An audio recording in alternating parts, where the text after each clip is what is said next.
쌍용자동차가 11년 만에 다시 기업 회생 절차를 신청했습니다. 만기가 돌아온 대출금 1,650억 원을 갚지 못했기 때문인데요. 쌍용차는 기업 회생 절차를 3개월 동안 미뤄주는 제도를 통해 새 투자자를 찾겠다는 입장인데 가능할지 조윤정 기자가 취재했습니다. 지난 10월 위기 속에서도 10,000대 넘는 판매로 올 최대 실적을 낸 쌍용차. 지난달엔 올뉴 렉스턴을 출시하며 제도약을 꿈꿨지만 만기가 돌아온 대출금을 갚지 못해 결국 법원에 기업 회색을 신청했습니다.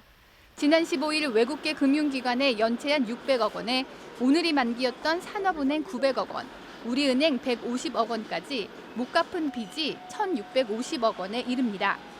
쌍용차는 지난 3분기까지 3천억 원 넘는 적자를 내는 등 15분기 연속 적자를 기록하고 있습니다.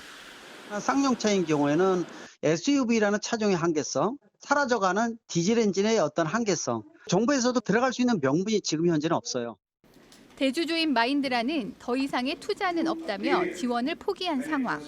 미국 자동차 유통업체와 투자 협상을 진행 중인 걸로 알려져 있지만 가시적인 움직임은 없습니다.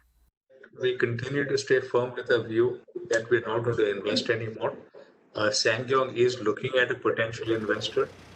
쌍용차는 최대 3개월까지 회생 절차를 연기해주는 자율 구조조정 지원도 신청해 채무가 동결된 상태에서 채권단이나 예비 투자자 등과 협상하겠다는 전략으로 보입니다.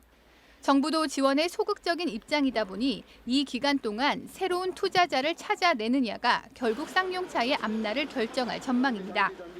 11년 전 법정관리 과정에서 아픔을 온몸을 고스란히 받았던 당사자 입장에서 오늘 현장은 이게 술렁이었어요. 지난 2009년 금융위기 이후 11년 만에 다시 생존의 위기에 직면한 쌍용차. 정부는 쌍용차 매각 협상은 계속되고 있다며 부품업체 등 협력업체에 대해서는 대출 만기 연장 등을 지원하겠다고 밝혔습니다. MBC 뉴스 조윤정입니다.